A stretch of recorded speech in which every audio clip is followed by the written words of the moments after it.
Eu convido agora, então, para proferir a primeira palestra desta tarde, a presidente da Associação Educativa para o Desenvolvimento Humano, Ana Lúcia Campos, que vai falar sobre o tema Educação Infantil de Qualidade na Primeira Infância.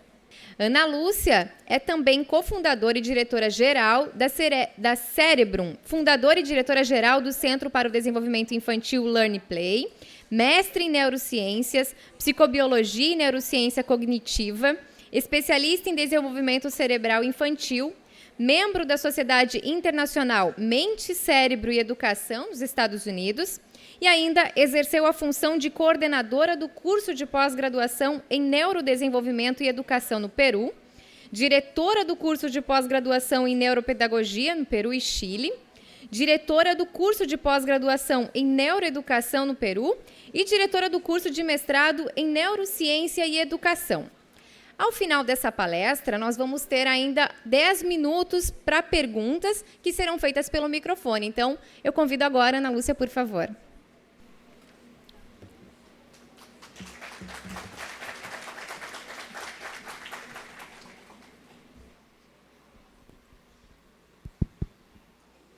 Boa tarde, como estão?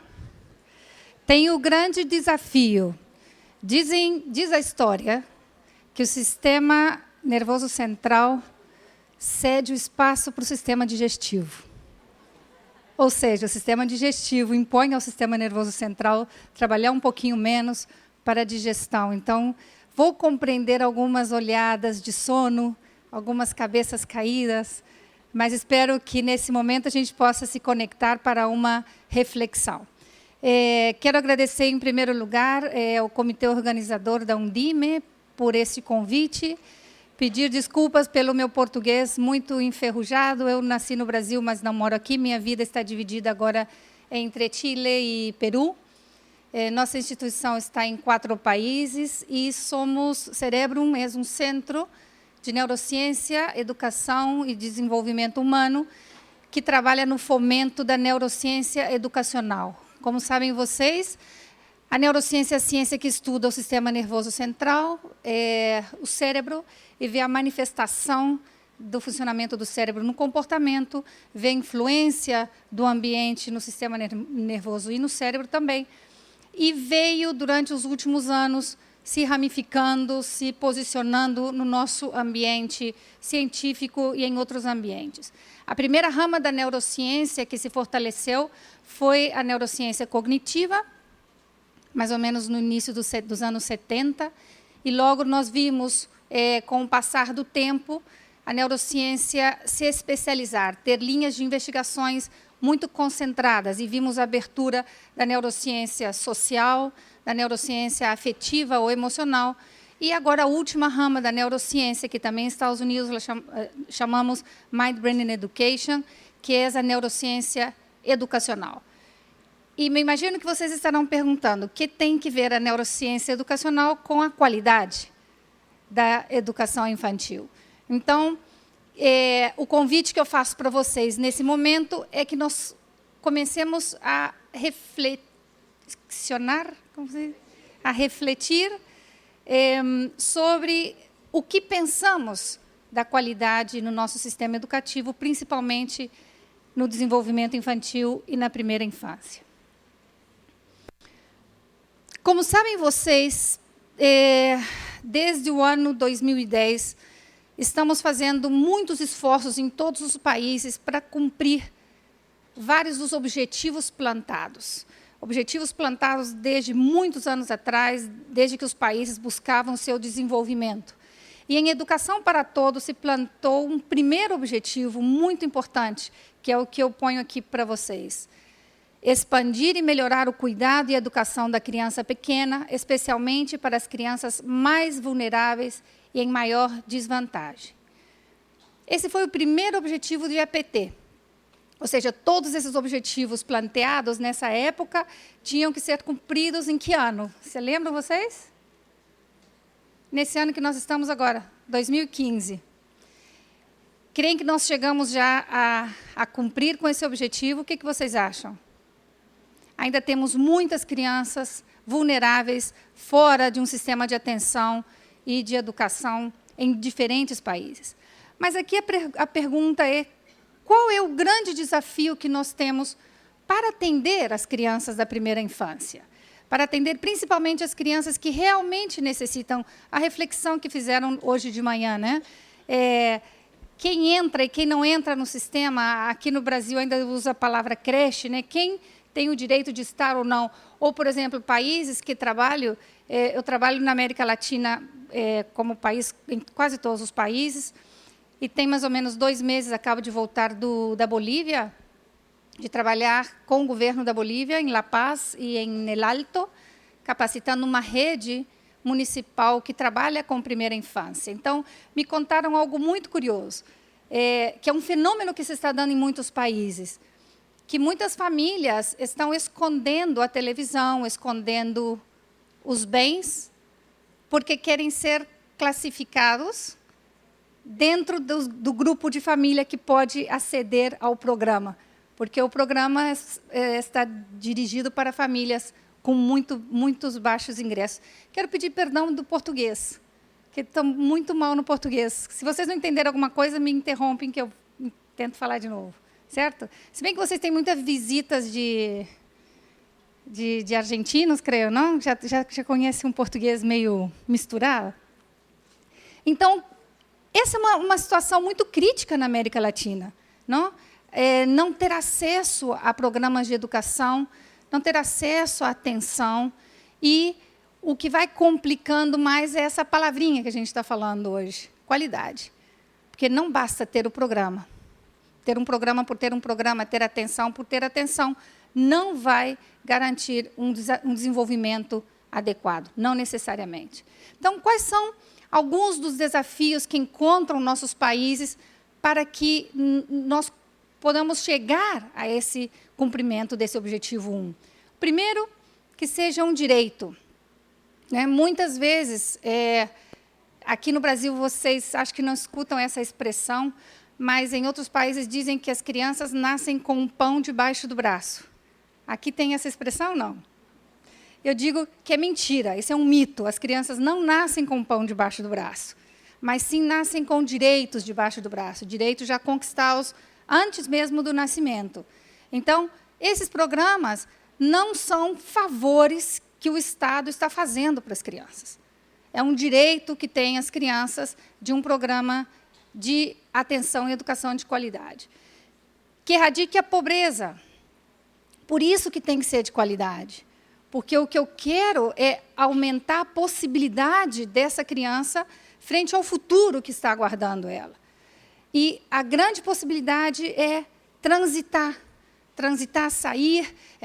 Nós, como seres humanos, nós temos frente a nós 2 grandes possibilidades: permanecer na vulnerabilidade. Como se diz vulnerabilidade? Vulnerabilidade, ou ser resilientes. Né? Temos 2 oportunidades nas nossas mãos. E quando os programas são teimosos em marcar a qualidade, ele ajuda a erradicar a pobreza, porque vai ajudar essa criança a transitar dessa vulnerabilidade à resiliência, a encontrar o potencial que geneticamente veio programado. Não existe o gene da pobreza. Nossas crianças não estão condenadas a viver em este ambiente de vulnerabilidade em que nasceram. Então, é um compromisso com isso, né? Erradicar a pobreza, porque essa criança, ao ter um desenvolvimento inicial com uma base forte, ou seja, com um programa realmente de qualidade, essa criança vai ter as habilidades, as capacidades, as competências que falou o professor anterior, para poder enfrentar os desafios que vai encontrar. Que esteja vinculado a uma política pública educativa. Lamentavelmente, muitas iniciativas excelentes foram tomadas na América Latina, mas, por não ser política pública, não permaneceu. Então, em muitos países, o que nós vemos é ele que entra no turno, começa a fazer tudo de novo. Mas algumas das ações que são feitas durante anos são ações que realmente estão visualizando essa qualidade. Mas, se não está planteado desde uma política pública, não tem uma permanência, não tem essa fortaleza, né, de que isso é algo que está decidido pelo país. Um programa que seja articulado entre os setores, essa é outra discussão na América Latina. Eu estive muitos anos trabalhando como consultora da OEA, e tivemos reuniões com os 34 países membros da OEA em Paraguai, faz alguns anos, para falar sobre a avaliação na primeira infância, né? Foi uma discussão muito complexa, vocês já se imaginam, né? Falar de avaliação é falar do talão de Aquiles, tendão de Aquiles do sistema educativo, né? E mais ainda falar de avaliação na primeira infância. E nessa reunião no Paraguai, nós tivemos uma discussão muito severa sobre isso, porque o desafio que me deu a minha chefa da OEA nessa época foi falar da avaliação desde o enfoque da neurociência educacional. E o desafio é esse. Não podemos avaliar e medir algo segmentado, quebrado. A criança é um todo, né? Ela precisa de receber desde este todo e ser avaliada desde este todo. Então, isso me obriga a trabalhar com vários setores. Eu não posso ter um programa educativo de qualidade se essa criança está desnutrida. O programa pode funcionar, mas nós sabemos que há uma relação direta entre nutrição e cognição. Então, o setor saúde tem que estar dentro de um programa de qualidade, tem que estar considerado nesse programa. As crianças que carecem das vacinas na época apropriada, crianças, por exemplo, países como o Peru, por exemplo, muitas crianças não chegam ao 3º ano de vida. Não chegam ao 3º ano de vida por quê? Porque o sistema de saúde não consegue atender essa criança. Ou uma experiência que eu estive nos laboratórios de Nicoleles, em Natal, é um científico brasileiro que vocês conhecem, e ele fez um trabalho espetacular, por exemplo, mães que estavam grávidas de crianças e uma gravidez de alto risco, uma gestação de alto risco, ele conseguiu montar uma clínica que atendesse essas mães durante todo o tempo da gestação. Ainda que era alto risco, e chegaram ao final da gestação, mas o que aconteceu com as crianças? Morreram, porque não receberam do setor público a vaga, assim se diz? A atenção médica, chegaram no momento de ter o bebê e não existia. Então, a criança morreu. Aí é onde a gente fala, um programa de qualidade, responder às necessidades da primeira infância, não está só na mão da educação. Está na mão da saúde, está na mão da nutrição, está na mão da justiça. Faz 2 anos eu vim num fórum que houve em Natal somente com promotores, juízes. Participei na mesa com um dos juízes que fez o Estatuto da Criança e do Adolescente, e tive o prazer de trabalhar no Rio de Janeiro com o Ministério da Justiça, também com um grupo muito grande que trabalha com o Conselho Tutelar, se diz? Um Conselho Tutelar. E aí eu falei, a Justiça está implicada num programa de educação infantil de qualidade, o que creem vocês? Sim, absolutamente sim. Como fazer o direito das crianças se o educador que está com as crianças não entende isso? Não? Como fazer que o Conselho Tutelar funcione bem se os que estão no Conselho Tutelar não têm o respaldo psicológico para enfrentar as situações que eles vão encontrar no dia a dia, dentro das casas que eles estão visitando? Então, é um diálogo entre setores. Por isso que, de alguma forma, o movimento pacífico que nós estamos gerando na América Latina é um movimento para dialogar entre esses diferentes setores, para colocar no papel e virar política pública o que significa realmente um programa de qualidade. Que seja considerado inversão, Hoje de manhã também nós escutamos, na cerimônia de abertura, me desculpem não recordar os nomes, mas o senhor que estava sentado na ponta, foi um dos últimos a falar, professor Rodolfo. Eu vi o grito dele aí que saía de dentro, dizendo que tem que invertir. E isso não é discurso, isso é realidade. Vocês conhecem a equação de Heckman, que demonstrou que por cada dólar invertido na educação de crianças vulneráveis, pode chegar a ter um retorno de 7 a 17 dólares. E por que um retorno? Porque não é gastar na infância, é investir na infância. Porque essa criança que eu investir, assim? Vocês não aprendam meu português, por favor, tá? Desaprendam meu português. Investir, não? Investir. Essa inversão feita na criança, esse investimento, não me sai nenhuma palavra certa, meu Deus. Esse investimento que eu faço na primeira infância tem significado em vários desses sectores que nós falamos. Porque se essa criança foi bem atendida, por exemplo, no seu primeiro ano de vida, com acompanhamento adequado de saúde, de proteção, uma boa nutrição, é uma criança que vai significar menos gastos, aí sim, né, um custo menor para o Estado. Por quê? Porque essa criança vai ter uma probabilidade muito maior de uma saúde mais adequada que outra criança que não. Então, a inversão nesses programas, investimento nesses programas para a primeira infância, são realmente notórios, são sentidos aí dentro do cofre dos estados. Que seja de qualidade e promova o desenvolvimento humano.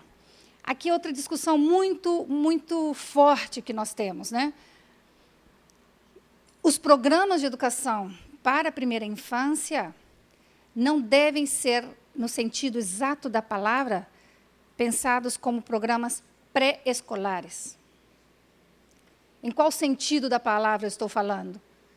Em que eu tenho essa criança frente a mim e eu estou preparando essa criança para a escola. Esse não é o objetivo de um programa de qualidade da primeira infância. Essa criança tem o direito de viver a etapa que ela está, e mais ainda que nós vamos ver mais adiante, a qualidade do programa vai influenciar nessa qualidade do desenvolvimento. Então, o meu programa, se é de qualidade, ele não é um programa de treinamento para entrar no colégio. Ele é um programa que dá as bases para um processo muito complexo que se chama processo de desenvolvimento humano. Mais um pouquinho adiante, a gente vai ver, então, que são essas bases, né? E a pergunta é, mas Ana Lúcia, não prepara para a escola? Não prepara para a escola como um treinamento? Entendem a diferença ou não? Eu dou as bases, eu construo as experiências com as crianças para que elas tenham essas capacidades e habilidades para enfrentar os desafios que vão encontrar dentro do sistema educativo. Eu estive agora em Minas Gerais, em Juiz de Fora, fazendo um seminário sobre o cérebro leitor, e eu dizia para os professores, vocês que estão com as crianças como chama aqui? Pré-escola? Se chama pré-escola, né, no Brasil? Educação infantil, melhor, né? Não sonhem que o mamemimomu vai funcionar. Não sonhem que o babebibobu vai funcionar. Né? Você tem que descobrir quais são as bases neurais que estão por detrás do mamemimomu, por detrás da leitura, porque isso é o que a gente vai facilitar para essas crianças. Então, esses são vários dos desafios que um programa de qualidade tem que enfrentar. E quando a gente fala de qualidade, perdão que esteja o quadro em espanhol, vem muitas ideias na nossa cabeça, né? E cada um, finalmente, vai construindo o seu próprio conceito de qualidade. vai construindo as vias ou as rotas para chegar nessa qualidade. E aí, quando você vê a palavra qualidade e vê as que vão destacando, realmente cai muito forte na palavra de organização, na palavra de gestão, né? E entender a qualidade para nós não significa construir ferramentas, papéis, blocos, com um checklist, dizendo isso tem, isso não tem, isso tem, isso não tem, isso significa qualidade. Isso, para a gente, não funciona. Porque qualidade de educação infantil tem que ser vista como um sistema. Tem que ser vista como uma gestão sistêmica, não linear. E o que está sofrendo a educação em si é de uma visão distorcionada do que significa qualidade. E essa visão distorcionada, o que está trazendo como consequência? Está trazendo automatismo, não sei como se diz isso, uma automatização de determinados processos mais burocráticos que me estão levando a encher, a rechear, como se diz? Preencher, graças. A preencher determinados documentos que me diz se isso é ou não é, se esse programa está ou não vinculado com a qualidade. A nossa reflexão é que a qualidade vai muito mais além dos papéis que nós podemos juntar para demonstrar essa gestão. Vai na essência em si, porque não existe qualidade na educação se não existe qualidade em vários aspectos. E um deles é a qualidade no desenvolvimento infantil. Porque os sistemas estão super preocupados com a qualidade, em fazer esse checklist com os programas de qualidade, mas estão pouco preocupados em detectar o impacto posterior desse programa. Me entende ou não? Então, eu posso dizer que o meu programa de educação infantil é de qualidade quando eu conseguir fazer um acompanhamento com essa criança, esse Pedro que saiu esse ano do meu núcleo, daqui a 3, 4 anos que ele está dentro do sistema educativo, e o que ele tem com ele. Então, é muito fácil, atualmente, provocar esse diálogo, falar da qualidade na educação infantil. Mas é muito complicado quando você se senta com as pessoas que fazem o diálogo e pergunta para essas pessoas, ok, está perfeita a sua proposta de agora, mas o que você está projetando para ver qual é o impacto do seu programa? Tem muitos programas para crianças, programas não escolarizados, por exemplo, para as crianças, que não são medidos. E não são medidos. A única forma da gente ver, sim, a qualidade está amarrada com essa medição? Está amarrada. O professor que antecipou aqui, ele falou isso, que até antes dele começar o curso dele, ele faz um pre-test. Não? Ele faz um questionário inicial para saber qual é o nível de desenvolvimento, de conhecimento que tem os alunos dele. Então, essa é uma das questões também vinculadas com a qualidade. Não é somente o que eu estou vivendo aqui, o que eu estou fazendo, o que eu estou desenhando, senão o que é que finalmente isso impacta posteriormente na vida e na escolaridade das nossas crianças. Então, são vários discursos e vários conceitos. Quando falo de um sistema, falo de uma gestão de qualidade, necessariamente eu tenho que ver, tenho que visualizar essa gestão. Aqui eu trago um modelo para vocês, que é um modelo muito conhecido da Fundação Chile. Em Chile, vocês sabem que há uma inversão, há uma aposta muito grande do Estado, do governo central, pela educação. Né? Aí é maravilhoso, por exemplo, uma das questões colocadas aqui, que é a formação do professor. O governo realmente está super decidido e comprometido com a formação inicial e contínua do professor. E o governo está tão comprometido que ele subvenciona, assim se diz? Que ele subvenciona os cursos de formação.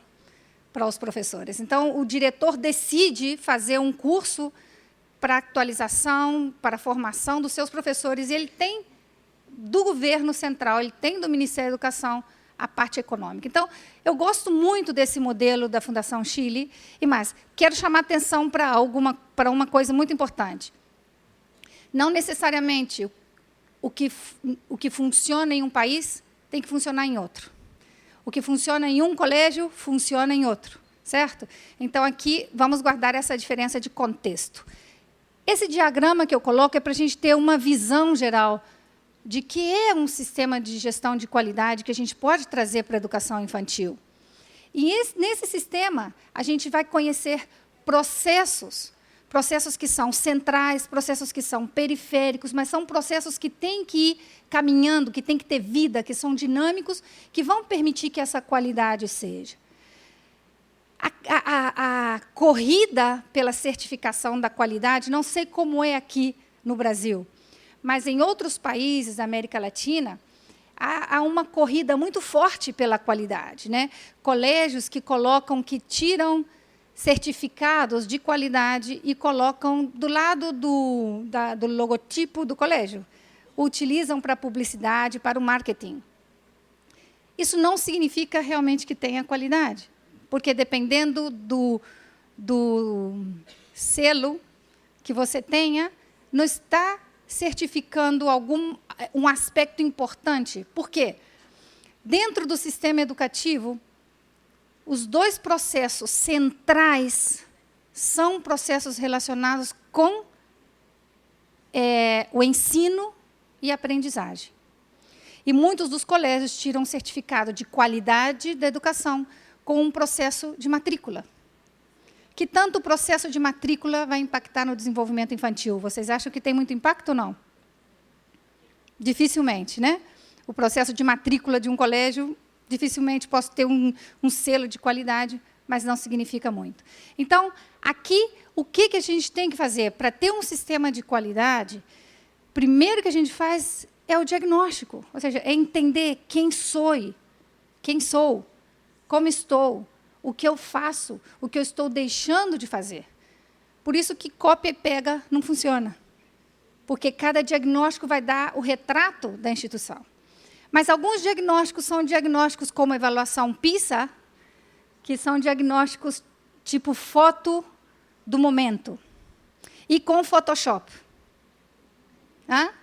Foto com Photoshop, que são essas fotos manipuladas, certo? E que não necessariamente vão te dar depois os resultados que você quer. Então, é um diagnóstico, é uma planificação sobre o que nós vamos fazer em função a esses processos centrais e periféricos, é a implementação desse sistema, é todo mundo vinculado, todo mundo trabalhando, só que houve também uma confusão muito grande com relação à implementação da gestão de qualidade nos programas, que é a papelada. Né? Que é a papelada. Eu falo porque eu não tenho nenhum chefe aqui no Brasil, e nenhum chefe em nenhum lugar.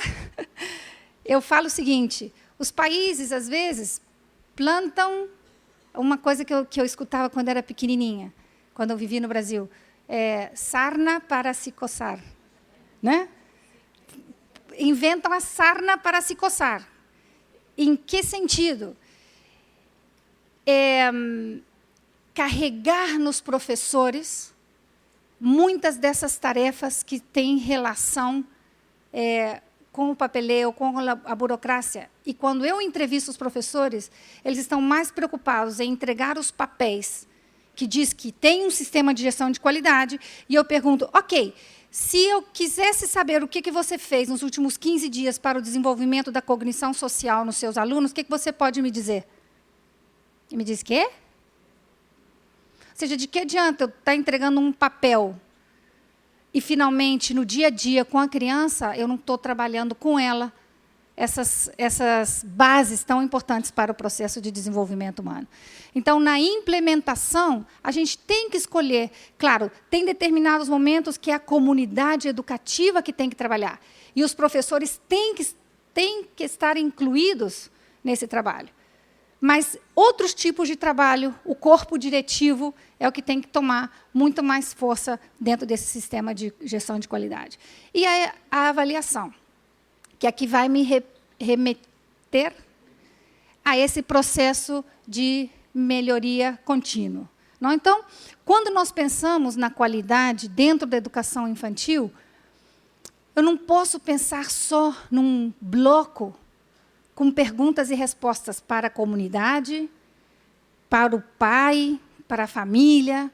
Isso tem, isso não tem, isso faz, isso não faz. Não funciona. Não não garante a qualidade. O que vai garantir é você olhar a gestão como um todo, dividir os atores e trabalhar por isso. Mas trabalhar em função de não parar mais.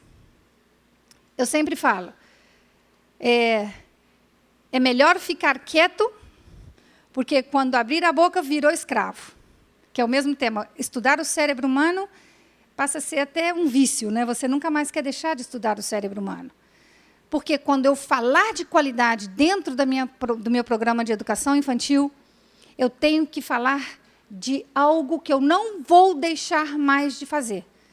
É algo que vai ficar comigo dentro do meu sistema constantemente. Isso vai dar resultados, não só dentro do meu ambiente de trabalho, senão também a nível social. Vocês se enteraram de o que aconteceu no Chile? Sim ou não? A revolução dos alunos, a revolução pinguina, não? Que os alunos saíram na rua e reclamaram. E por que reclamaram os alunos? Vocês sabem por quê? Porque os alunos entraram nos colégios e quebraram os seus próprios colégios. Por que eles fizeram isso? Porque o governo tem o discurso da qualidade da educação. Tem a avaliação do professor para saber se o professor realmente está respondendo a essa expectativa. Mas muitos desses alunos viram que o professor deles não foi aprovado. E perguntavam, por que então meu professor sigue estando aqui? Então, quando a gente começa a falar sobre a qualidade, a gente já tem que estar preparado para uma ação que não é para um momento, senão que ela tem muitas coisas por fazer, e é dinâmica e é contínua. Para qualquer país que esteja trabalhando com educação da primeira infância, e entendemos agora a primeira infância, desde o nascimento até os 8 anos de idade, se fez um acordo a nível mundial, firmado em uma reunião, agora em Moscou, no ano 2010, de 4 pilares que têm que estar dentro dos programas de educação infantil. E são esses pilares: educação, saúde, nutrição e proteção. Independente da gestão, independente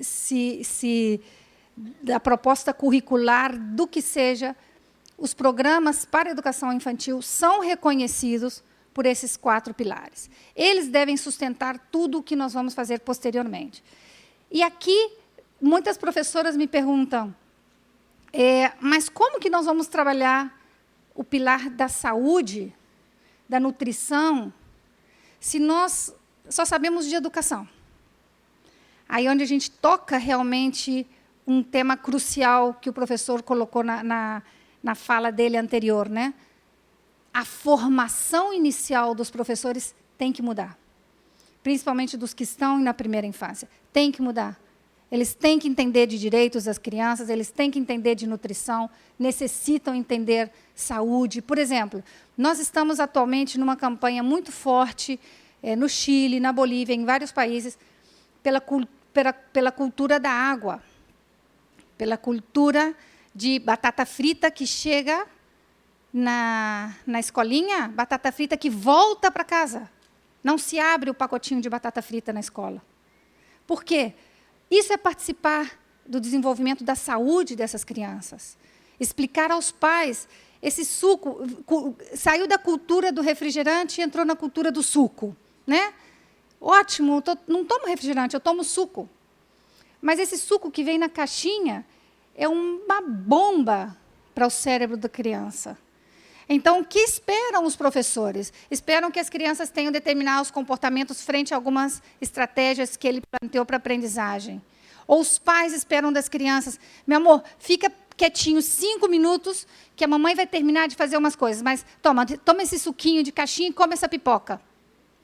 E o menino vai estar totalmente ativado, a energia que ele tem, os níveis de energia do sistema nervoso central, e o comportamento dele muda.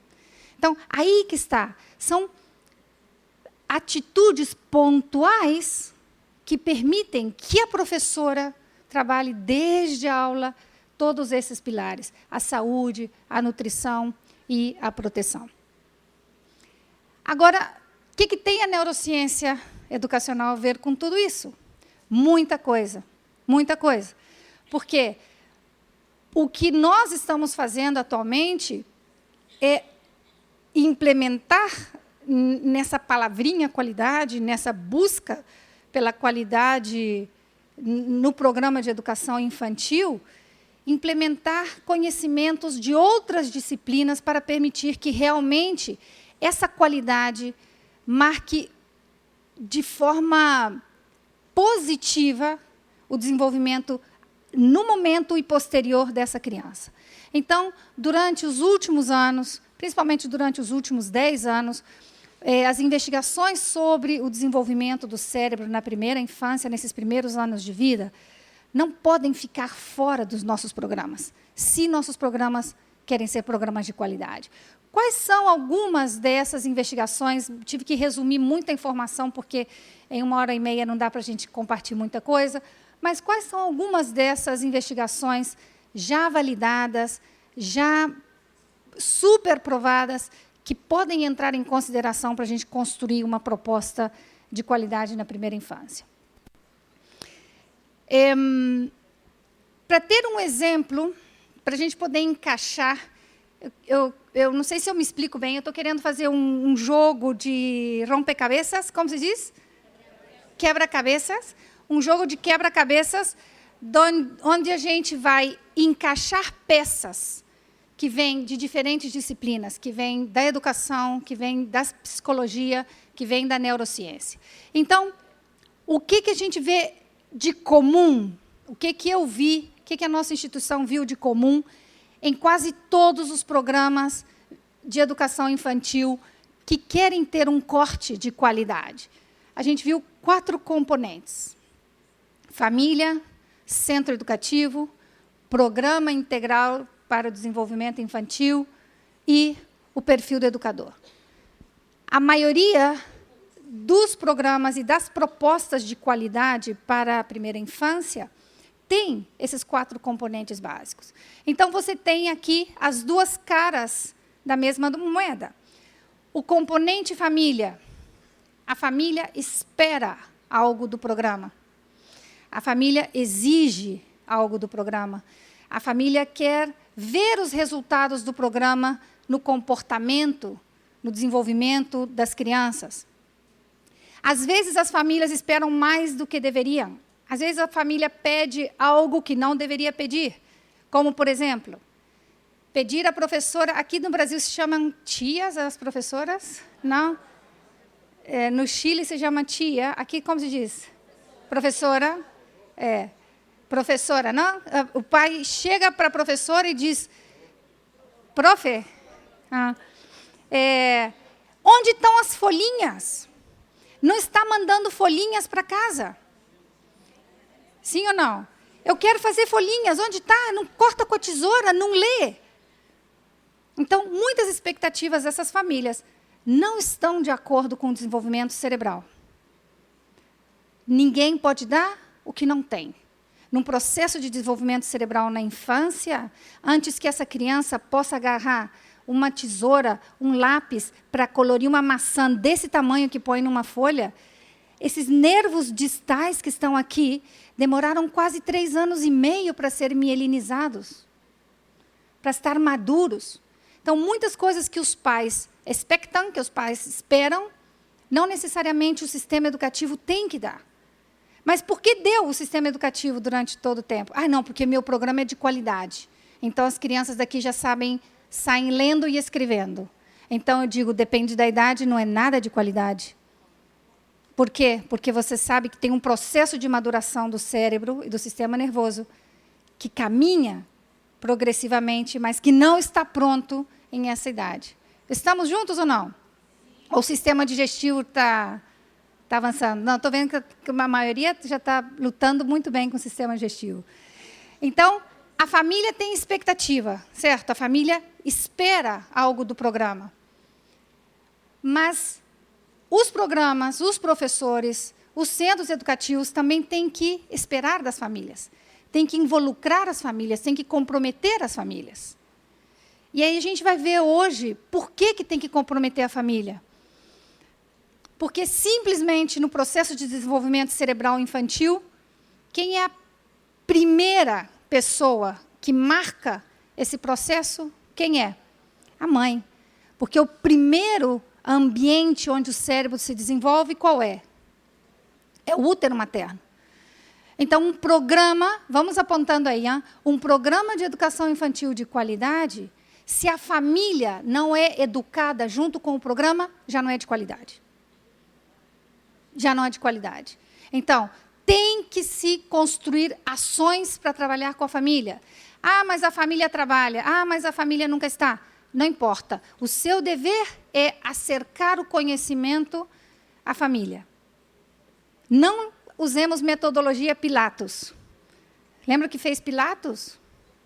Lavou as mãos. Né? Ah, como o pai trabalha, a mãe trabalha, não posso fazer nada. Sim, pode fazer. Não importa que ela tenha 50 folhinhas, mas você manda um boletim mensal, onde a informação chega. Tá?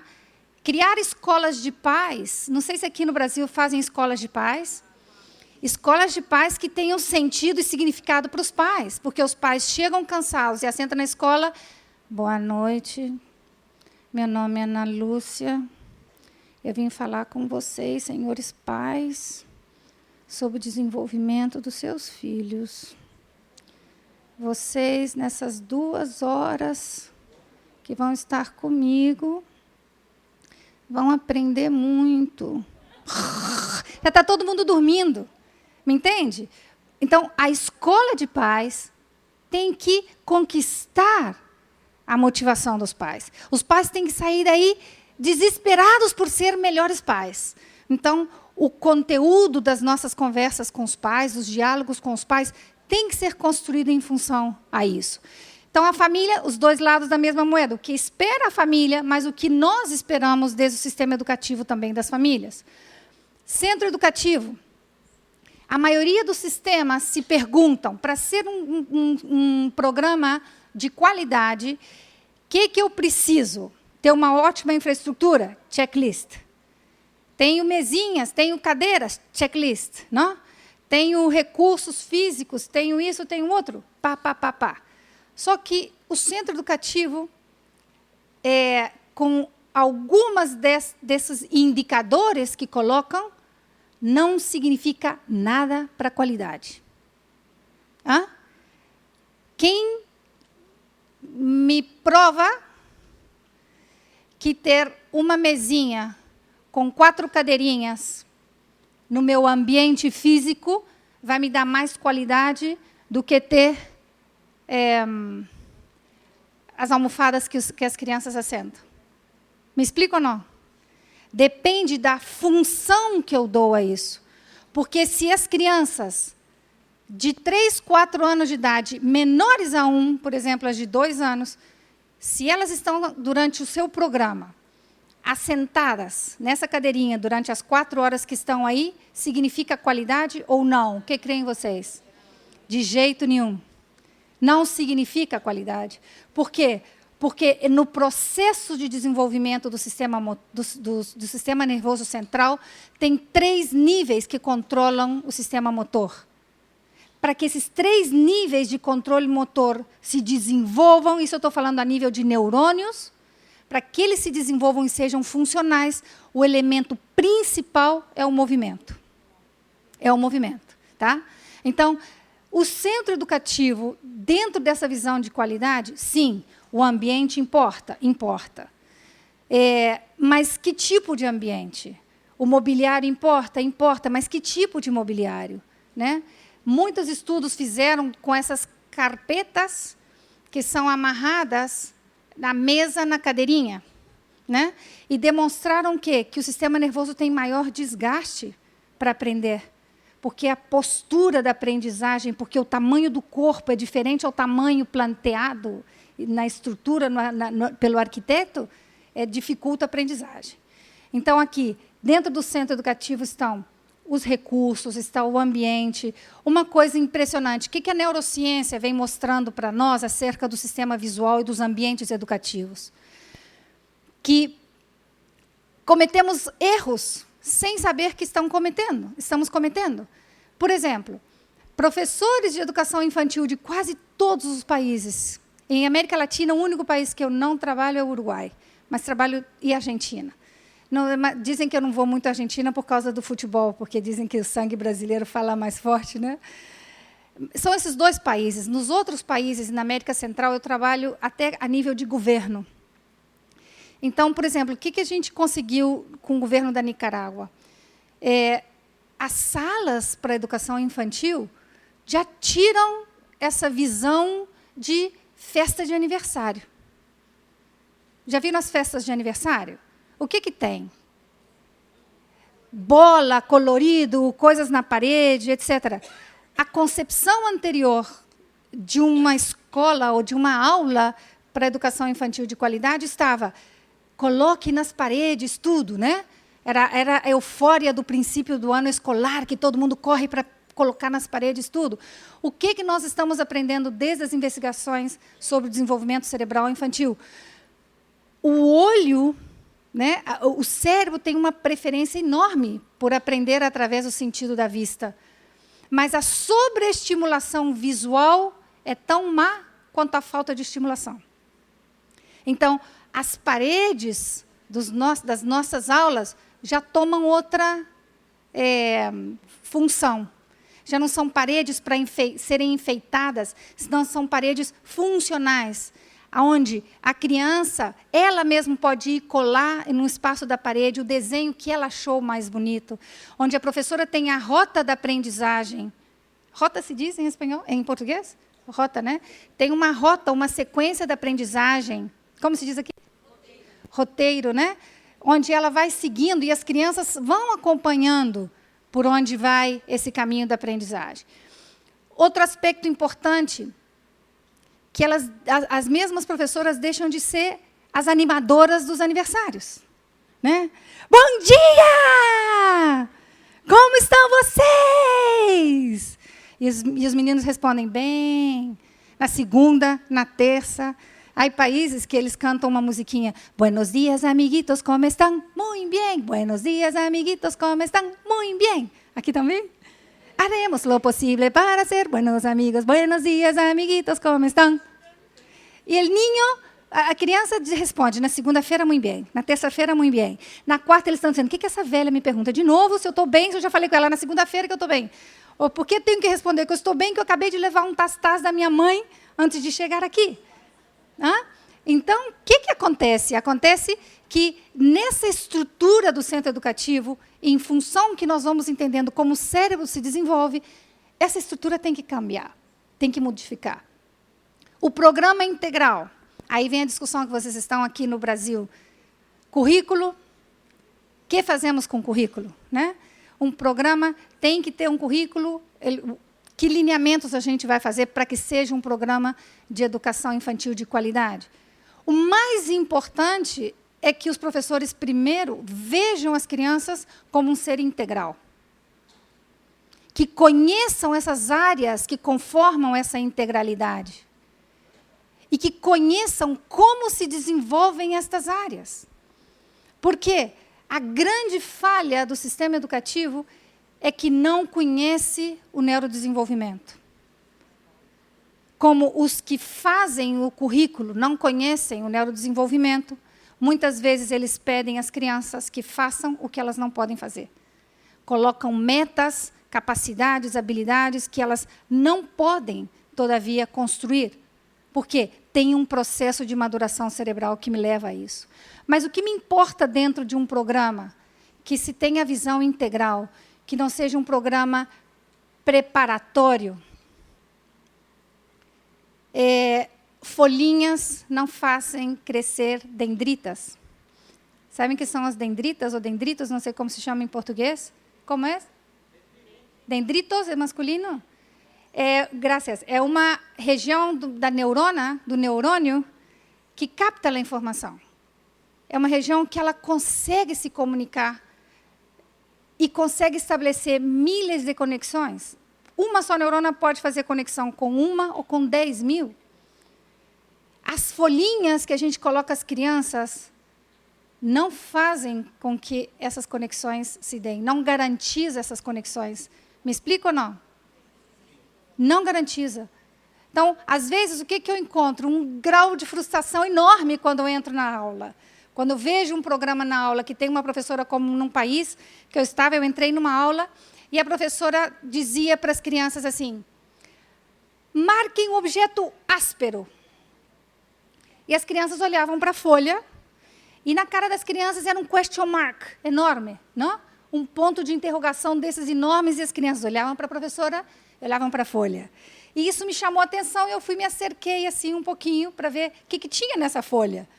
E nessa folha tinha uma nuvem e tinha um retângulo com um triângulo na ponta e uns pontinhos dentro do retângulo. As mulheres suelen descobrir primeiro que os homens que é esse objeto, porque tem mais familiaridade com esse objeto, que é exatamente vocês. Eu escutei você falando. É uma lixa de unha, não de cartão. É uma lixa metálica, né? Essa lixa metálica que tem a pontinha assim em triângulo. Imaginem um menino de 3 anos tentando encontrar o objeto áspero nessa folha, né? E a professora, o que ela fazia, de tão nervosa que ela já estava, ela ia andando e ia fazendo assim com o dedo, discretamente, para que eu não visse na folhinha do menino, para mostrar onde que estava o objeto áspero. Então, por que aumenta o grau de frustração? Porque não há nada no cérebro que não haya entrado pelos sentidos. Essa etapa do desenvolvimento infantil eu preciso conhecer com todos os meus sentidos, eu preciso explorar com a minha mão, eu preciso cheirar. E mais ainda, olha que conceito equivocado que essa professora está passando, porque o outro objeto que estava aí era ele suave. Era uma nuvem. Quem de vocês sabe que a nuvem é suave? Mira, a nuvem que eu peguei vindo do Peru aqui não tinha nada de suave. Absolutamente nada. Era dura, bem dura, não? Era totalmente diferente o conceito. Então, eu estou criando na criança um conceito totalmente equivocado. Estamos juntos ou não? Então, o nosso programa para o desenvolvimento integral tem que ter passos. E se o currículo for desenhado sem entender o que está acontecendo no cérebro dessa criança, nós estamos perdendo uma oportunidade enorme de impactar na vida dessa pessoa. E o quarto componente que tem na maioria dos programas é o perfil do educador, né? E esse perfil do educador é complicado. Por quê? Porque a formação inicial está devendo, né? Porque a formação contínua não necessariamente está mostrando para o educador esses caminhos pelos quais o cérebro vai se desenvolvendo. E o sistema educativo está sofrendo com isso. No Chile, uma investigação feita de vários países demonstrou que queríamos saber que é o que marca mais a qualidade de um programa de educação. E havia várias hipóteses, né? E uma das grandes hipóteses, que é a que está na maioria da boca de todos os professores, é a quantidade de crianças por aula. A educação não funciona porque vocês estão aumentando cobertura e estão colocando muita criança dentro da aula. E vocês sabem que as investigações mostram que não é por aí. Que não é por aí. Importa, sim, o número de crianças por aula, mas é em relação ao número de adultos que também está atendendo essas crianças. E é em relação à etapa do desenvolvimento em que está essa criança. Mas o que mais importa é que demonstram as investigações que o que marca a diferença e a qualidade num programa é o perfil do educador, é a qualidade do educador, é a formação inicial e contínua desse educador. Então, com esses 4 componentes na nossa mente, vou pedir para vocês se esforçarem com a sua memória de trabalho, para vocês manterem na mente esses 4 componentes, porque o que nós vamos falar daqui para diante entra dentro desses 4 componentes. Primeiro, o que a neurociência, o que a investigação sobre o desenvolvimento infantil vem mostrando para nós? Que o processo de desenvolvimento do sistema nervoso e do cérebro começa tão só 3 semanas depois da concepção, quando muitas mães não sabem que estão grávidas, não sabem que estão em período de gestação. Então, qual é o nosso planteamento? Os melhores programas para a primeira infância não começam na primeira infância. Não começam na primeira infância. Os melhores programas para a primeira infância de maior qualidade começam antes que a criança nasceu. Começa com as adolescentes, onde a sociedade educa os adolescentes para uma paternidade, uma maternidade responsável. Né? Começa na saúde dos pais, porque antes era só a mãe que levava a cruz na espalda. Não? O que a mãe usa, consumiu, o que sente, tudo vai afetar. Não, nós sabemos que agora pais alcoólicos, pais que têm dependência da nicotina, estão carregando geneticamente esses filhos. Então, esse processo de neurodesenvolvimento começa muito cedo. E a construção do cérebro, então, é o resultado do que a genética determina, do que a genética desenha inicialmente, dessa carga genética, mas também do que o ambiente vai influir nesse processo. E o que me importa aqui? Me importa muito. Me importa muito porque, quando eu recebo uma criança no meu contexto educativo, essa criança vem com uma carga genética desde a casa. Então, muitas coisas que as crianças não podem fazer, não necessariamente, este não poder fazer está vinculado com o comportamento em si. Que ele não presta atenção, porque ele é assim, porque ele é assim. Não, vem porque tem uma carga genética. E vocês sabem que aqui os pais são doblemente, como se diz isso? Responsáveis. Duplamente responsáveis. Por quê? Porque, além dessa herança genética, eles são os que primeiro vão modelar o desenvolvimento dessa criança, esse neurodesenvolvimento. Por meio de quê? Por meio dos meus modelos, por meio das minhas pautas de criação.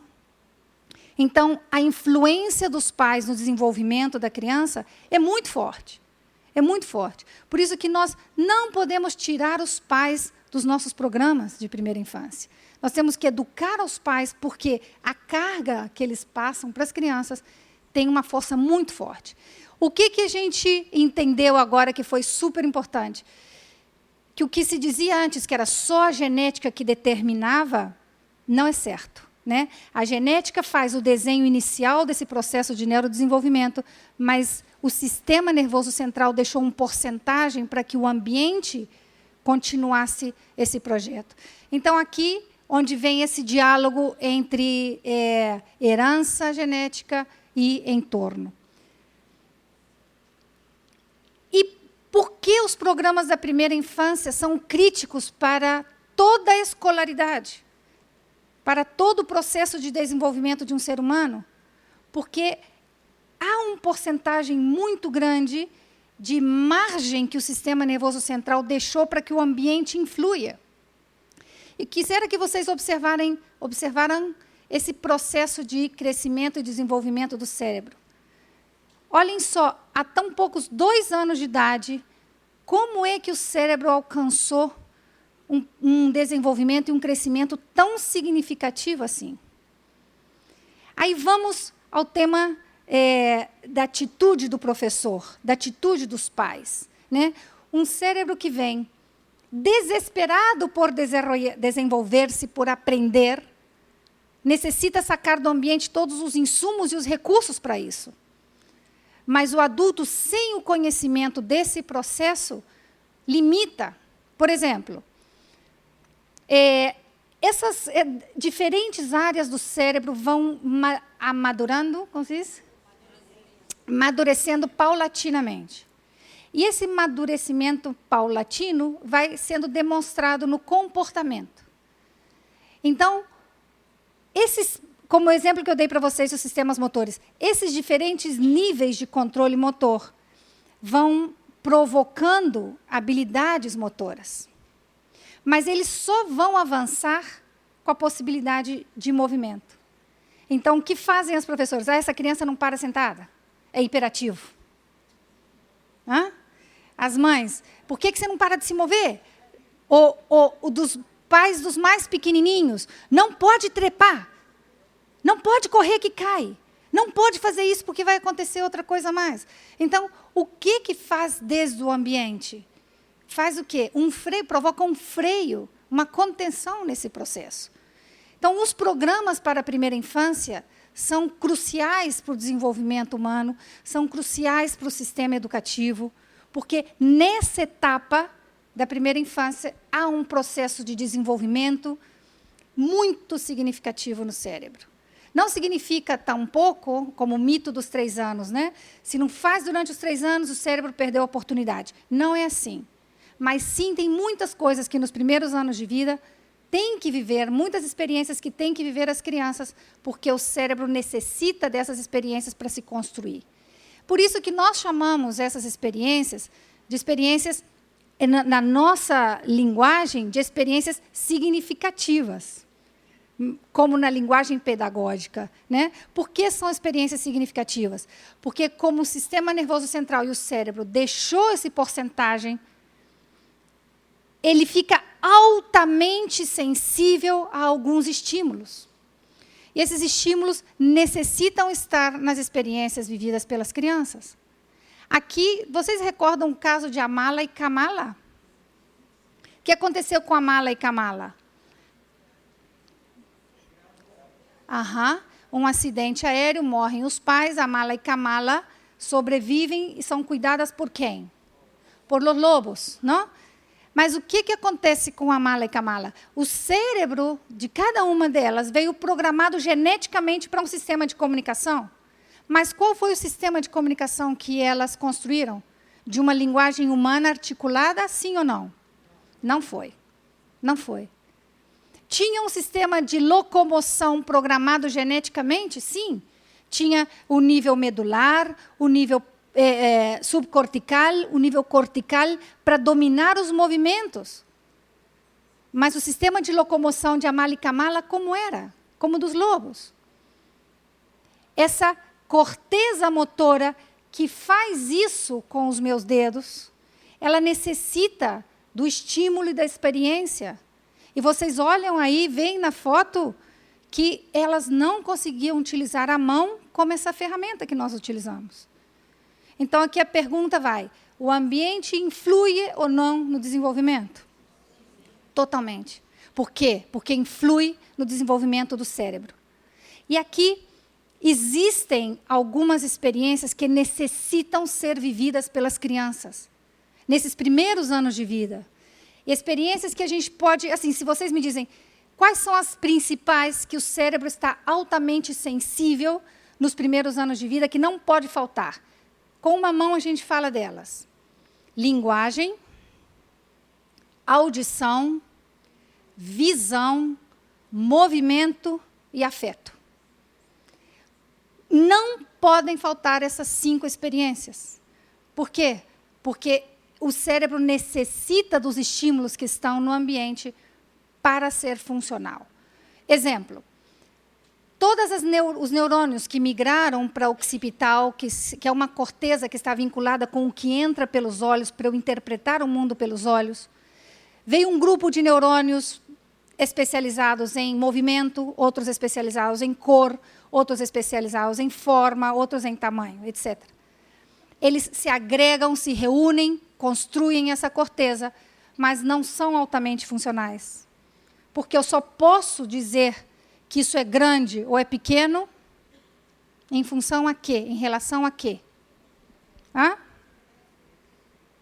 Ao estímulo que eu estou vendo frente a mim.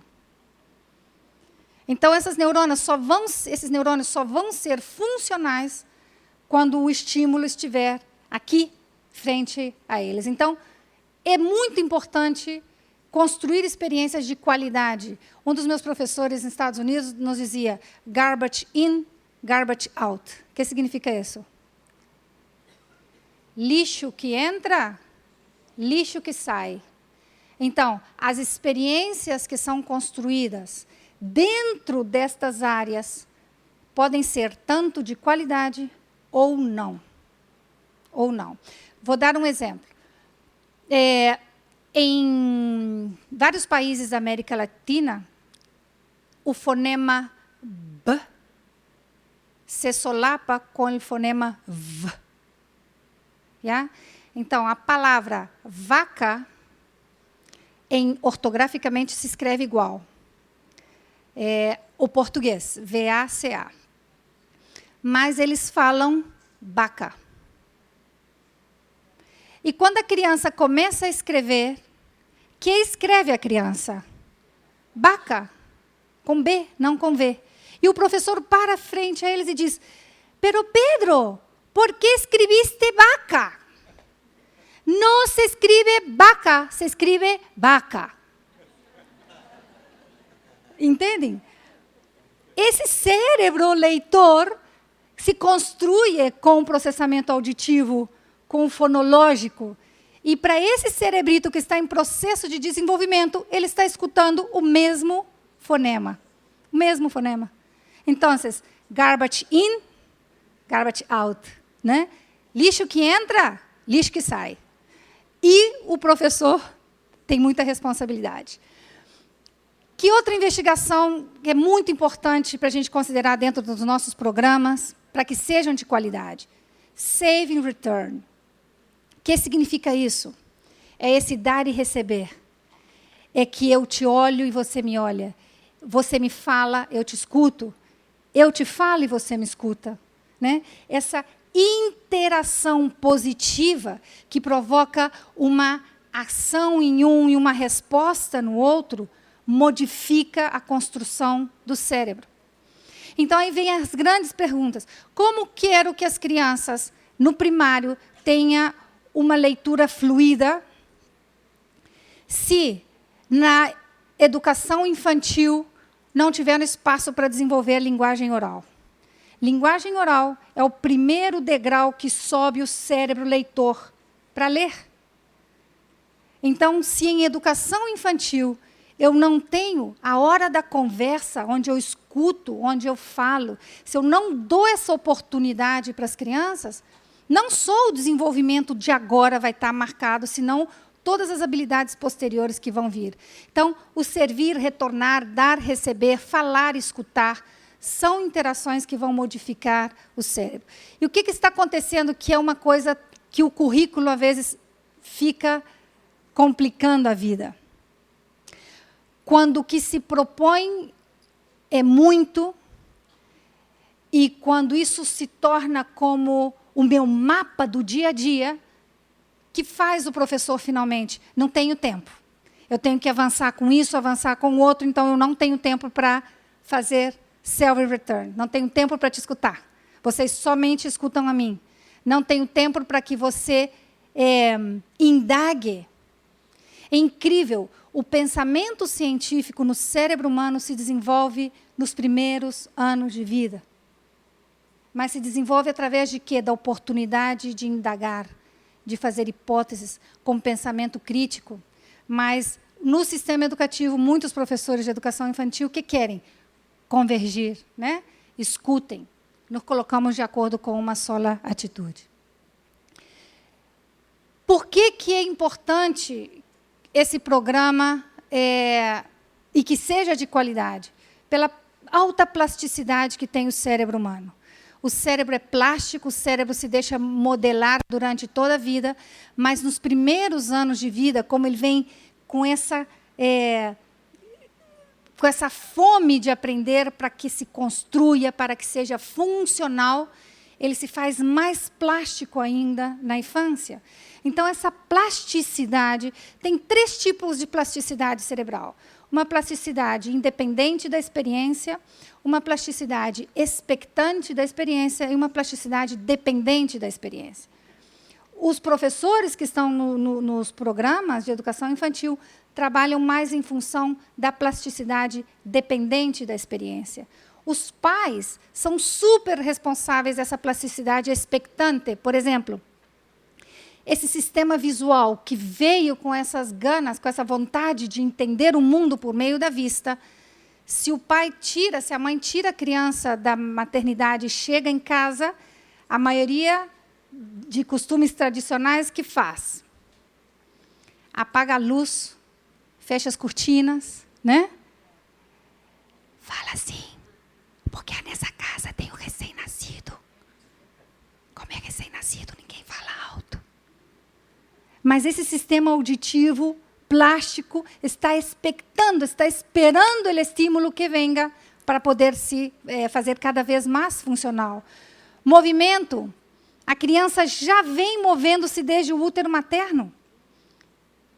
E quando nasce a criança, que faz muitas das mães, em algumas culturas, enrolam as crianças, né? Sai com a criança assim, ó, carregando a criança de qualquer forma, porque está bem enroladinha. Aí o que acontece? Acontece é que abrimos uma lacuna, abrimos uma brecha desse processo de desenvolvimento do sistema nervoso. E o que é que eu estou fazendo finalmente? Aqui, volto a comentar, existe uma necessidade de que se construam experiências significativas para as crianças, principalmente nestas áreas que eu lhes comentei. A família, como lhes falei, e a qualidade do ambiente social nuclear vai determinar muita coisa. Observem o gráfico, por favor, que está aqui. A maioria das crianças entra no sistema educativo com quantos anos? A maioria. Se é no setor público, 4 anos.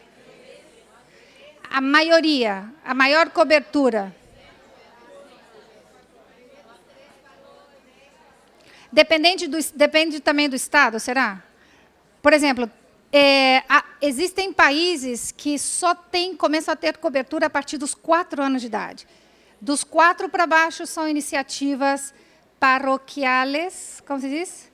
Privadas, etc. Aqui eu sei que vocês estão super adiantados, né? O compromisso com a educação infantil é desde bebês, né? Desde o primeiro ano de vida. Olha, mas eu quero que vocês olhem aqui. Olhem essas habilidades que estão aí. Qual é a época em que o cérebro tem maior sensibilidade para poder apropriar-se dos estímulos, das experiências e ser altamente funcional? Olhem aqui. Visão. Olhem a visão. A visão começa muito antes do nascimento. E mirem.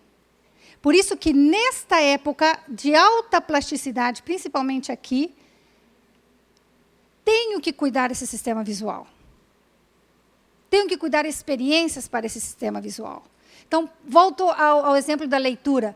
Antes que os professores de educação infantil estejam fazendo mamemimomu, tem que trabalhar movimento ocular com as crianças. Processamento visual, me entendem ou não? Então, aqui, muitas dessas habilidades são construídas antes mesmo que as crianças entrem ao sistema educativo. Então, quem tem a responsabilidade básica na educação infantil? Quem tem? A família, os pais. Os pais. Os pais trabalham? Trabalham, mas têm que continuar assumindo a sua responsabilidade. Por quê? Porque o que eles fazem ou deixam de fazer em casa marca a diferença. Exemplo. Nos programas de educação infantil, nós recebemos crianças que têm discrepâncias enormes com relação a quê? A linguagem oral. Crianças que têm uma ótima linguagem oral contra crianças que não, que têm uma baixa linguagem oral. Isso se deve a quê? a oportunidade de desenvolver essa linguagem oral desde a casa. Desde a casa. E essa linguagem oral que se desenvolve desde a casa deixa uma impressão digital nesse cérebro, deixa uma influência posterior nesse cérebro. Um exemplo que nós... uma conquista enorme para a gente em Nicarágua foi que todos os agentes que vão trabalhar com os programas de educação infantil, lá eu trabalho com a ministra da Educação, da Saúde e da Família, e todas essas pessoas que vão estar dentro do programa têm que receber formação em neurociência, em neurodesenvolvimento. Por quê? Porque é uma forma de melhorar o programa de atenção e educação, proteção, saúde e nutrição com base científica. Mas o que está acontecendo com as famílias? Nós sabemos que muitas das famílias não têm habilidades desenvolvidas. Então, o que está fazendo o governo? Está acercando-se às famílias para poder oferecer às famílias oportunidade de desenvolvimento. Então, quando a gente vai repensar os programas de educação infantil de qualidade, não é somente pensar no que acontece no centro educativo. É expandir isso para as nossas famílias. E um dos dados críticos, eu tive agora em novembro uma reunião em Nova York com uma pessoa da Universidade de Chicago, que está fazendo uma campanha super forte. O que a gente viu em várias investigações? Que a falta de oportunidade de desenvolver essa linguagem oral nos primeiros anos de vida, principalmente em famílias mais vulneráveis, fazem com que as crianças tenham, olhem a cifra, quantas palavras de menos? 30 milhões de palavras de menos que as outras. Então, aí vem a chamada de atenção para a mídia, vem a chamada de atenção para os programas em si. Se os pais soubessem que a quantidade de conversação, canção, interação que eles fazem com os filhos, desde os primeiros momentos de vida, vai deixar uma marca indelével, vocês acham que os pais mudariam ou não sua atitude? Muita. E esses pais, desculpem falar um português assim, dá vontade de sacudir esses pais. Porque esses pais que exigem depois do sistema educativo? Que as crianças falem bem, escrevam bem, leiam e compreendam, certo? Mas eles são os primeiros que estão colocando a base desse processo de desenvolvimento. Que faz um programa ser de qualidade? O que eu falei com vocês no começo. Considerar esse processo de maduração. Maduração não é? Maturação, né? Esse processo está vinculado com a mielinização do sistema nervoso. O que é a mielina? Sabe o que é a mielina? A mielina é uma lipoproteína que recobre o axon, que é uma região do neurônio, que transmite a informação. E essa lipoproteína vai permitir que a informação passe rápido, que a informação passe protegida, mas vai permitir, principalmente, a funcionalidade dos circuitos. E esse processo de mielinização respeita um sentido de direção, que vai... O sistema central, nervoso central, é como o meu punho com a minha mão. Essa aqui é a medula e este é o encéfalo. Ou seja, medula, né? Medula e encéfalo. Essa mielinização vem da parte mais baixa da medula, entra no encéfalo. Vai da parte de trás, occipital, até a parte pré-frontal. Vai do centro do cérebro até a corteza. Que tem isso que ver com um programa de qualidade? Tudo. Que tem isso que ver com o currículo? Tudo. Por quê? Porque, vou dar um exemplo. Eu coloco como um indicador, dentro da área emocional ou social, que as crianças, aos 4 anos de idade, podem controlar suas emoções. Isso é um indicador péssimo. Por que péssimo? Porque nesse processo de mielinização, O que está muito mais funcional ou mielinizado são as estruturas subcorticais, são os circuitos subcorticais das emoções. Não os circuitos corticais. Porque os circuitos corticais das emoções, que tem que ver com essa parte da corteza pré-frontal, que está aqui de trás dos olhos, orbitofrontal, essa corteza o que faz é inibir as outras estruturas e dizendo, regula teu comportamento. Como, por exemplo, inibe a amígdala. Sabem dessas estruturas pares que chamam amígdalas, que estão no cérebro, não são as amígdalas da garganta. Eu estava em México fazendo uma conferência para 2.000 pessoas sobre o cérebro emocional, e no final veio as perguntas, e eu fiquei com uma pergunta na mão, porque disseram, se acabou o tempo, e era uma pergunta, não era uma pergunta, era um comentário. Doutora Ana Lúcia, essa foi a pior conferência que escutei na minha vida. Acabo de entender que meu mundo emocional já não tem mais jeito, porque me tiraram as amígdalas aos 7 anos de idade. E eu queria dizer, não, essas amígdalas podem tirar, não podem tirar essas amígdalas aqui. Então, essas amígdalas são estruturas que estão em alerta. Quem sentiu uma saltar, essa alerta, essa coisa que me deixa assustada, me deixa preparada. Me entende ou não?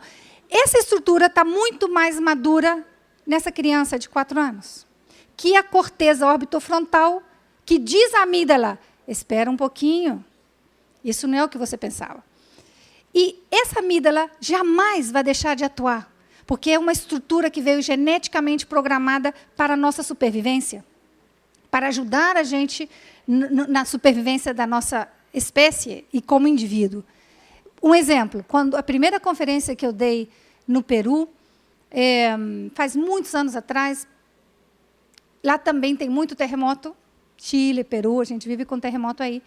Então, a primeira coisa que eu fiz foi olhar onde estavam as zonas de segurança, antes de começar a conferência, por se acaso passasse algo. E, nessa época, como estava recente, minhas experiências com os terremotos, eu conseguia escutar o terremoto, o tremor da terra, antes que eles escutassem. Então, eu lembro que, em uma conferência que eu estava dando, eu comecei a falar e escutei o ruído. Então, eu seguia falando, continuava falando, e fui embora. E todo mundo olhando assim, e eu fui andando. E, no meio, já quase saindo, veio o tremor de terra horroroso, mas eu já estava lá fora na porta. E por quê? Essa estrutura, a amígdala, não pede permissão para a consciência. Ela te leva a atuar. Então, imagina, se uma proposta curricular de um programa para a primeira infância propõe que as crianças vão estar regulando suas emoções e seu comportamento nesta etapa, é verdadeiro ou é falso? É falso. Elas têm que começar a entender o que é a autorregulação, mas controlar completamente não vão controlar. Então, aí o que acontece? Vem o indicador final, o checklist. Essa criança conseguiu ou não conseguiu? Não conseguiu. Problema do professor. Não, problema da proposta que está escrito aí. Porque, por mais que o professor faça alguma estratégia, esse processo de mielinização e maduração ainda está, desculpa a redundância, em processo. Sabem quantos anos demora a corteza orbitofrontal ser altamente mielinizada e funcional? Quase 25 anos da nossa vida. Quase 25 anos. Então, não é fácil. Aí vejam vocês em imagens, em neuroimagens, essa mielinização. Né? Como é, quanto mais vai avançando esse processo, mais a parte pré-frontal do nosso cérebro vai tomando maior funcionalidade. Outra coisa, se esse programa tem que ser de qualidade, tem que considerar a mielinização, a maduração, o amadurecimento, tem que considerar essas dimensões que eu falei do desenvolvimento. Não me interessa, particularmente, que um programa de educação infantil tenha as disciplinas que tem educação primária. Matemática, linguagem, geografia, não interessa. O que interessa nesse programa é que se contemplem as dimensões do desenvolvimento humano. Porque se eu perguntasse para a maioria dos professores dos nossos programas de educação infantil, o que é que eles estão fazendo pelo desenvolvimento da área moral, quase nunca fazem nada. Quase não fazem nada, porque não têm noção do que eles vão fazer para o desenvolvimento da área moral. E as investigações com bebês pré-verbais, já da Universidade de Yale, já demonstrou que esses bebês pré-verbais já têm pensamento moral. Já sabem diferenciar o correto do incorreto. Por isso que quando a gente não alimenta essas áreas que começam a se desenvolver nos primeiros anos de vida, elas passam a factura, entendem a factura? Na adolescência, nos anos posteriores. O bullying aqui no Brasil está muito forte. E por que está forte? Porque esta área moral, social, emocional começou e se despertou nos primeiros anos de vida, mas não foram alimentadas. Então, quando chega na adolescência, o que faz? Não tem as habilidades para poder manejar as coisas. Outro aporte importante. As funções executivas, ainda que esta zona pré-frontal demora muitos anos para se desenvolver, essas funções executivas se despertam na primeira infância. A Adele Diamond, que é uma das pessoas que estuda muito as funções executivas dentro dos centros educativos, ela responde à comunidade científica nessa forma, né? Porque os científicos que falam, as funções executivas estão vinculadas com a parte pré-frontal. Se estão vinculadas com a parte pré-frontal, demora a se desenvolver. O que vocês estão fazendo por isso na primeira infância? Não tem noção. E que mostraram as investigações? Mirem aqui. Desde o primeiro ano de vida, essas funções começam a se desenvolver. Mas são como as pernas. Nossas pernas têm a funcionalidade para a etapa do desenvolvimento que nós estamos. Quando somos bebês, essas pernas servem para ajudar a gente a mudar de posição, né? Fazer a força para posturas. Depois nos ajudam a parar-se com apoio, depois caminhar. E agora as nossas pernas nos fazem fazer coisas maravilhosas. Correr, saltar, enfrentar obstáculos, etc. As funções executivas são assim. Ainda que aos 20 e tantos anos essa corteza orbitofrontal vai estar muito mais madura e essas funções vão estar muito mais funcionais, desculpa a redundância, nascem na primeira infância. E outra vez, quem importa aqui? Importa os pais.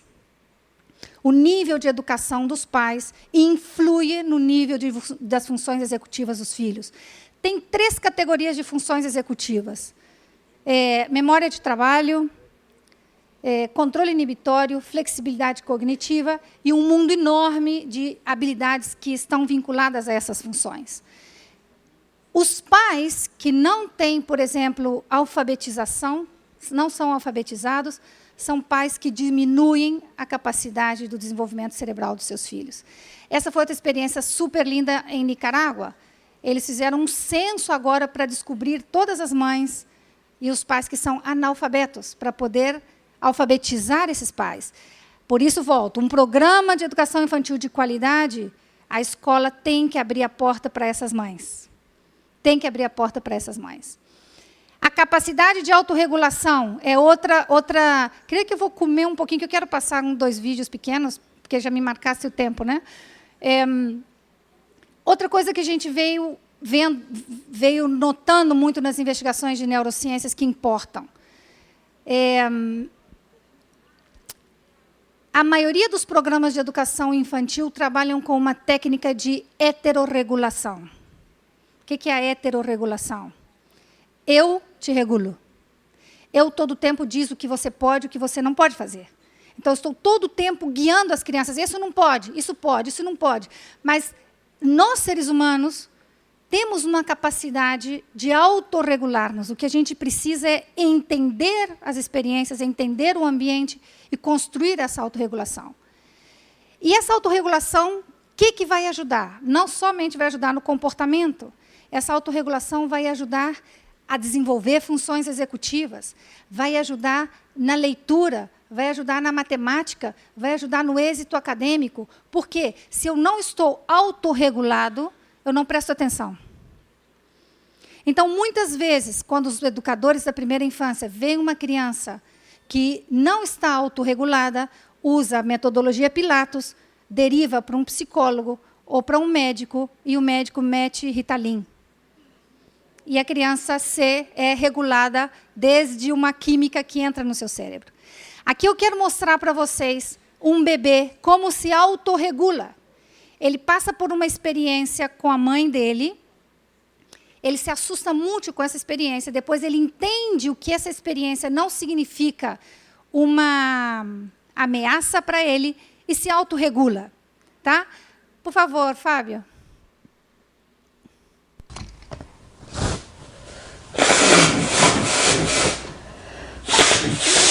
A mãe está suando o nariz.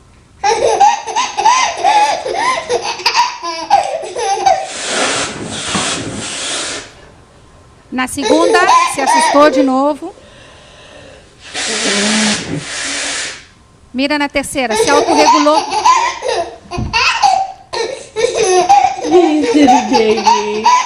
Com 2 experiências, ele se autorregulou na terceira. A mãe se deu conta do que aconteceu. Falou com ele, você se assustou, meu amor? E voltou a repetir a experiência. Olha o que aconteceu agora. Se regulou.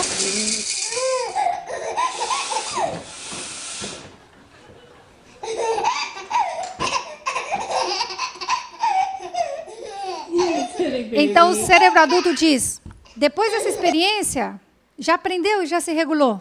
E ela suou de novo. E o que aconteceu com ele? Voltou a sentir medo. E o medo que ele sentiu na segunda vez foi maior ou menor que da primeira? Foi muito mais significativo. Ele saltou na segunda vez, certo? Então, o que a gente mostra aqui? Para que as crianças construam as habilidades, até essas habilidades de autorregulação, que são bem complexas, que dependem da parte frontal, necessita prática. Por isso que um programa de qualidade não pode encher os professores de habilidades, capacidades, de competências, com 300 indicadores. Por quê? Porque as crianças necessitam um tempo, aí um timing, para que o cérebro pueda aprender. Então, é preferível um número reduzido, relacionado com esse desenvolvimento cerebral, que muitas coisas maravilhosas num papel que finalmente não vão servir para nada. Níveis de estresse, que é outro componente que marca os programas. Programas supercarregados, programas que geram estresse. Há um tipo de estresse tóxico, que é um estresse que não é bom para o cérebro. Por quê? Porque afeta as conexões que tem o cortisol, a adrenalina, como transmissores, e fazem com que realmente o comportamento mude, mas não só muda o comportamento. O estresse tóxico é capaz de mudar o desenvolvimento cerebral. Investigações feitas nos orfanatos por Charles Nelson, em România, mostraram isso, que essas crianças no orfanato, porque tinham situações de estresse tóxico, porque tinha maltrato, porque tinha negligência por parte dos adultos, não conseguiram um desenvolvimento adequado. Então, quando eu falei no Ministério da Justiça, no Rio de Janeiro, faz uns anos, que eu falava sobre isso, o tempo de institucionalização, não tanto é a questão do problema. O problema é quem está com essa criança institucionalizada, o que fazem com essa criança institucionalizada. Essa primeira criança que estão aqui, quantos anos ela deve ter aproximadamente? A primeira, ela tem 11 anos de idade. Ela tem 11 anos de idade. E por causa de quê? Por causa das experiências que ela viveu, que provocaram situações de alta vulnerabilidade por estresse tóxico, pela violência, pela negligência. Isso os pais têm que saber. Entendem ou não? A negligência é super má quanto à sobreestimulação. O poder da imitação, aí a gente vai entrando, então, para terminar essas reflexões, né? O poder da imitação é muito forte. Na primeira infância, o cérebro aprende muito imitando. E ele imita principalmente o modelo do adulto que está à frente a ele. Fábio, espero que vocês reflitam nesse vídeo e não se divirtam com esse vídeo.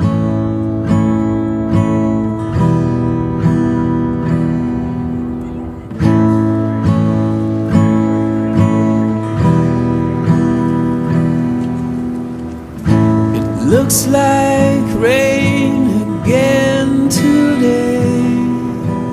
Dark clouds gather and fill the sky. Don't know how to talk to you, just know how to say goodbye.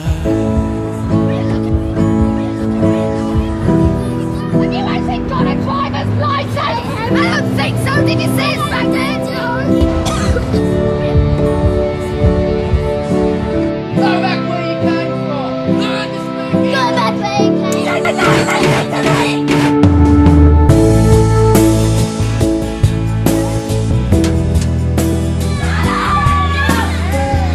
What's wrong with you, Harry? Stop crying. Get over here! You don't want to sleep! I've had enough, yeah! I've had enough!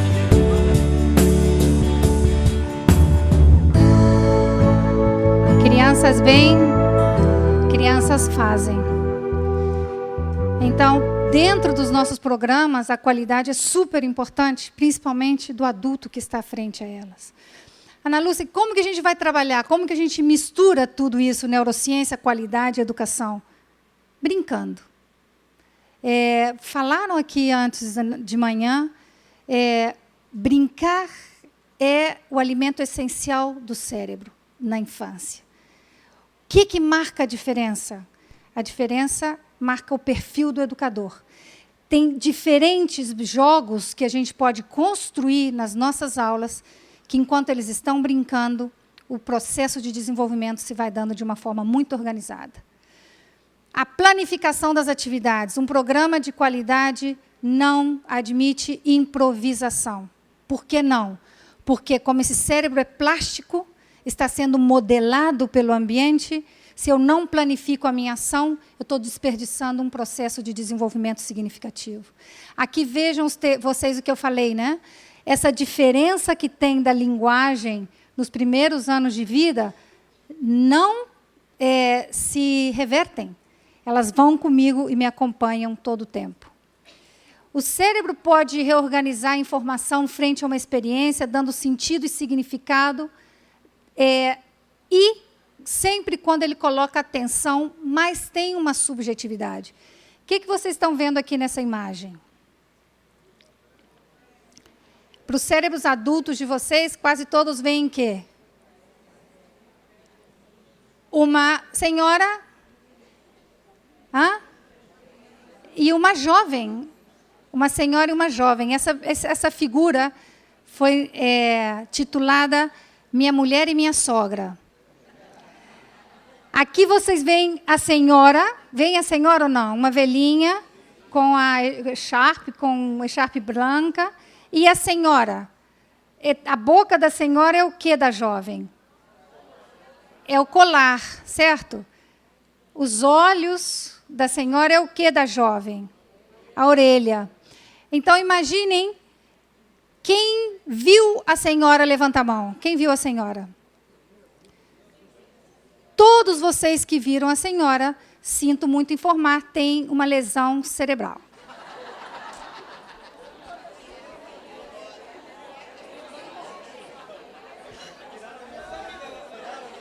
Tiraram as amígdalas, falou. Mentira, mentira, não tem uma lesão cerebral. Aonde que eu quero chegar? Se no meu currículo eu não tenho a página aberta para neurodiversidade, para diversidade, para subjetividade, para essa criança individual que vê o mundo desde os seus olhos, eu estou rotulando essa criança desde os primeiros momentos de vida. Então, aqui chama a atenção, nossos currículos de qualidade, nosso programa de educação infantil de qualidade tem que ter essa mirada individual. Outros fatores influenciam: nutricional, emocional, índole genética, biológica, fatores ambientais, e os educativos vão influenciar. Então, quais são as mensagens finais que eu queria compartilhar com vocês? Para a gente encontrar a qualidade num programa de educação infantil, não basta só colocar a palavra ou um certificado, um selo. A gente tem que criar todo um sistema e mudar muitos dos nossos pensamentos. Os programas de qualidade consideram tanto aprendizagem como desenvolvimento, incrementam as competências, capacidades, habilidades e valores, reduzem as brechas de oportunidade, é isso que a gente quer, são inclusivos, unem investigação com política, formação do profissional, transformação e prática pedagógica. O perfil do adulto, sim, importa. Por aí começa tudo. O que nos reserva, então, o futuro? Não o que está lá no futuro, senão o que nós estamos fazendo hoje. As crianças não são o futuro. As crianças são o hoje, o aqui e o agora. Muito obrigado por esse compartilho.